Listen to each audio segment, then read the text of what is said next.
so motherfucking design all right now.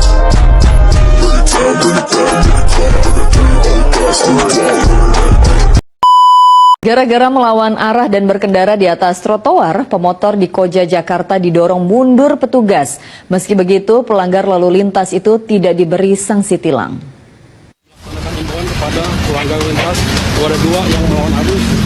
Dalam video amatir, petugas mengadang pemotor yang nekat melawan arah dan melintas di trotoar di kawasan Pelumpang, Koja, Jakarta Utara.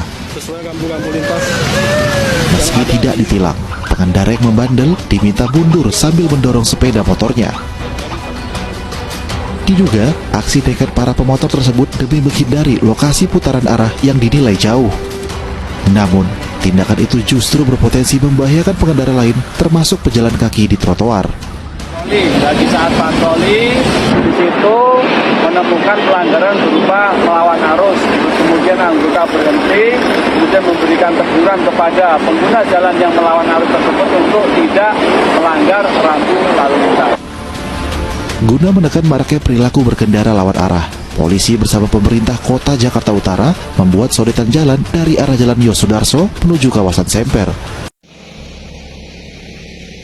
Hari kedua pelaksanaan operasi Patu Candi 2023, Satlantas Polres Brebes melakukan razia kendaraan di sejumlah titik rawan pelanggaran dan rawan terjadinya kecelakaan.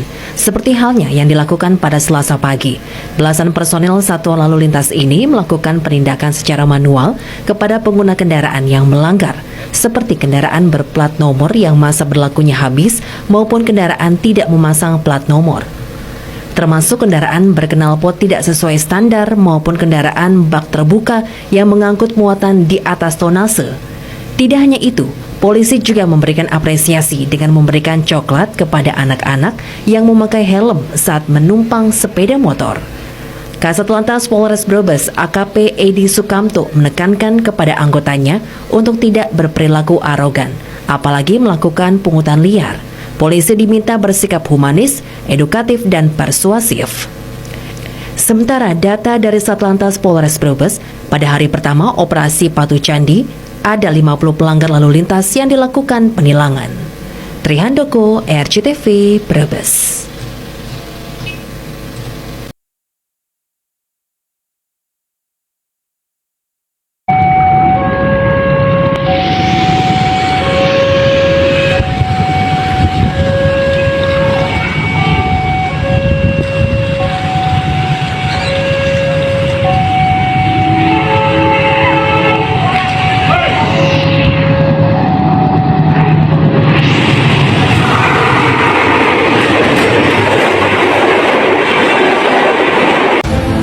Perkenalkan, nama saya Fikri Palau. Sehubungan dengan beredarnya video viral pada hari Selasa, tanggal 3 Oktober 2023 tentang penindakan pelanggaran lalu lintas yang dilakukan oleh anggota Satlantas Polres Brebes terhadap diri saya menyadari perbuatan saya itu salah karena melanggar aturan lalu lintas yang berlaku.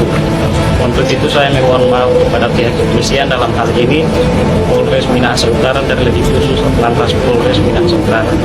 Saya berjanji tidak akan mengulangi lagi perbuatan saya, dan saya berjanji akan menjadi pelopor keselamatan berlalu lintas. Serta saya bangga bahwa tugas Polres itu salam kasih presisi. Kurangnya kesadaran. Penggunaan jalan akan pentingnya menerapkan etika dan toleransi antara pengguna jalan. Hal ini diperparah dengan banyaknya pengemudi yang tingkat kematangannya masih kurang dalam pengendalian kendaraan. Pemahaman yang kurang terhadap beberapa aturan lalu lintas. Mereka masih belum terlalu mengenal arti dari rambu, tanda lampu, marka, dan peraturan lalu lintas lainnya.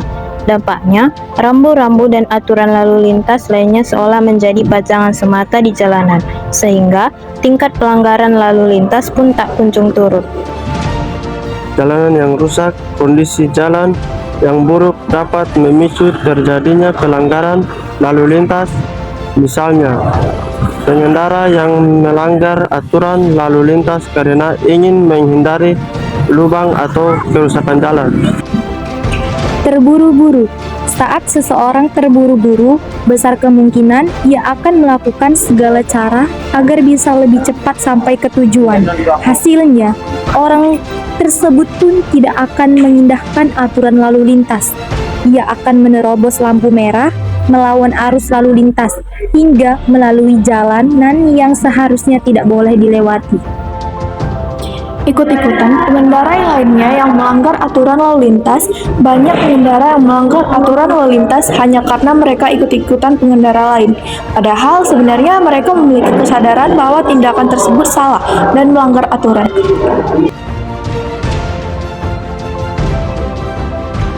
Pelanggaran lalu lintas merupakan salah satu masalah yang memicu terjadinya kecelakaan. Hal itu disebabkan adanya suatu perbuatan pengendara melanggar aturan dan menganggap hukuman tindak pidana. Pelanggaran lalu lintas yang sering terjadi antara lain adalah menerobos lampu merah, tidak menggunakan helm, parkir di tempat terlarang, dan mengendarai di atas trotoar. Dan juga bisa melawan arus.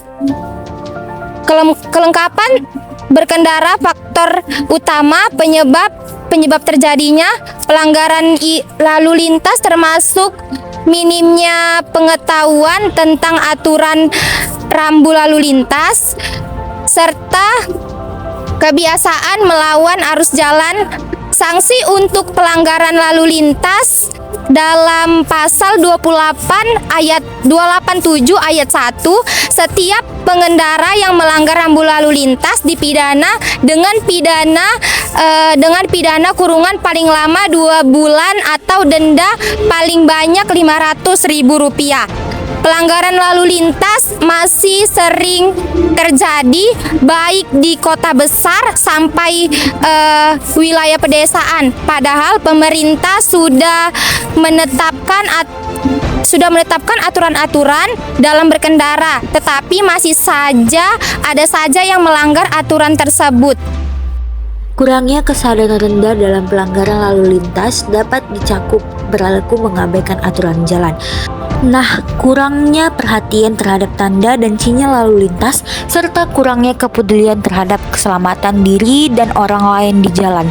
Ini dapat disebabkan oleh berbagai faktor, termaksud ketidaktahuan terhadap aturan, keengganan untuk mengubah perilaku, atau bahkan pengaruh zat tertentu. Kesadaran rendah semacam itu dapat meningkatkan risiko kecelakaan lalu lintas dan menciptakan lingkungan jalan yang lain lebih berbahaya. Faktor penyebab rendahnya kesadaran dalam pelanggaran lalu lintas dapat bervariasi, termaksud yang pertama, ketidaktahuan. Beberapa orang mungkin tidak sepenuhnya memahami aturan lalu lintas atau saja mungkin tidak mendapatkan edukasi yang memadai tentang pentingnya kepatuhan terhadap aturan lalu lintas. Yang kedua itu ada ketidakpedulian. Sikap kurang peduli terhadap keselamatan diri sendiri dan orang lain di jalan dapat menyebabkan perilaku sembrono dan pelanggaran aturan lalu lintas. Yang ketiga, pengaruh zat. Pengaruh zat atau bisa dibilang pengaruh zat seperti alkohol atau obat-obatan terlarang dapat mengurangi kewaspadaan dan mempengaruhi kemampuan seorang untuk berkendaraan dengan aman. Yang 4. Kebiasaan buruk, yaitu kebiasaan buruk dalam berkendaraan seperti penggunaan ponsel saat berkendara atau mengabaikan tanda peringatan dapat mencerminkan rendahnya kesadaran terhadap risiko. Yang kelima, tekanan waktu. Berapa orang mungkin cenderung melanggar aturan karena merasa tergesa-gesa atau terburu-buru, mengabaikan langkah-langkah keamanan. Yang keenam, faktor lingkungan. Keadaan lingkungan seperti kondisi jalan yang buruk atau kurangnya infrastruktur lalu lintas yang memadai dapat mempengaruhi perilaku pengemudi. Yang ketujuh, kurangnya penegakan hukum. Ketidakpastian atau kurangnya kepenegakan hukum dapat memberikan sinyal bahwa pelanggaran aturan lalu lintas tidak akan berkonsekuensi serius yang dapat mengurangi kesadaran dan kepatuhan. Pemahaman yang kurang tentang pelanggaran rambu lalu lintas bisa disebabkan oleh beberapa faktor. Pertama, kurangnya edukasi, ketidakpahaman terhadap arti atau tujuan dari berbagai rambu lalu lintas karena minimnya pendidikan atau edukasi tentang hal ini. Yang kedua, kesadaran yang rendah. Beberapa orang mungkin kurang menyadari betapa pentingnya aturan lalu lintas dan dampaknya terhadap keselamatan diri dan orang lain. Yang ketiga, yaitu kebiasaan atau kurangnya perhatian.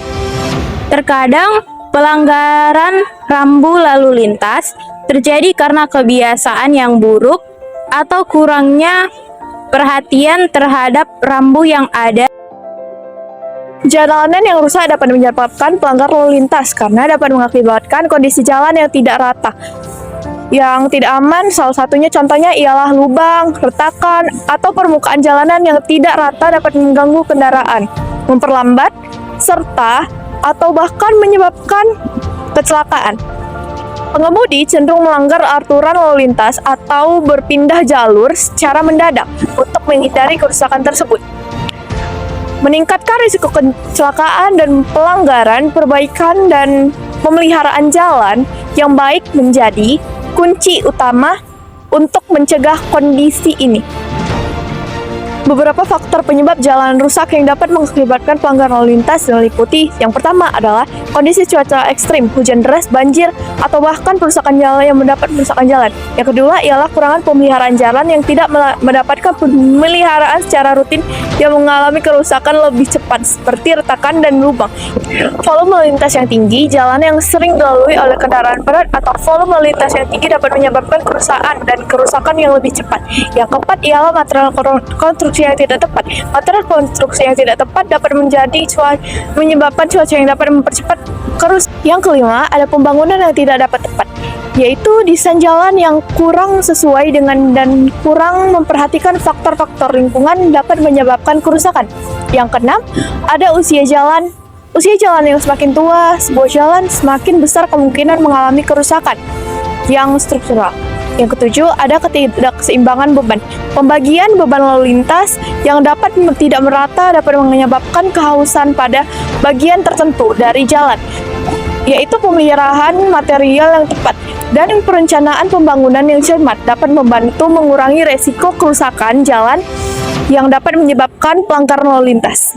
Fenomena ini melibatkan edukasi publik tentang pentingnya kepatuhan terhadap aturan lalu lintas, penekanan hukum yang konsisten, dan peningkatan kendaraan akan konsekuensi pelanggaran lalu lintas.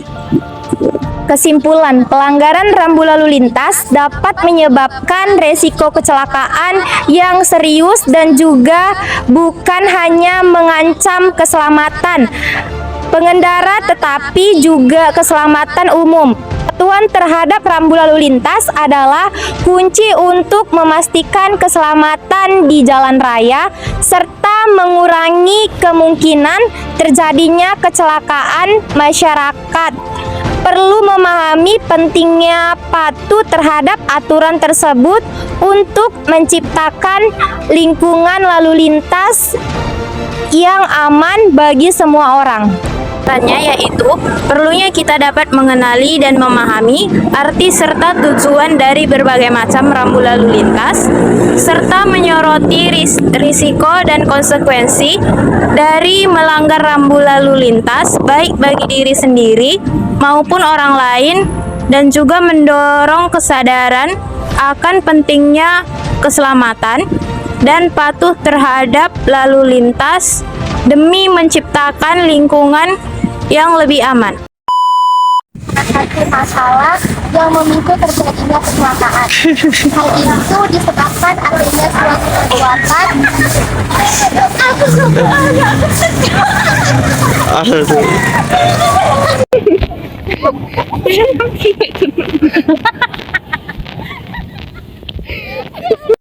Aku nelpon Sola dulu. Hai guys. Hai guys.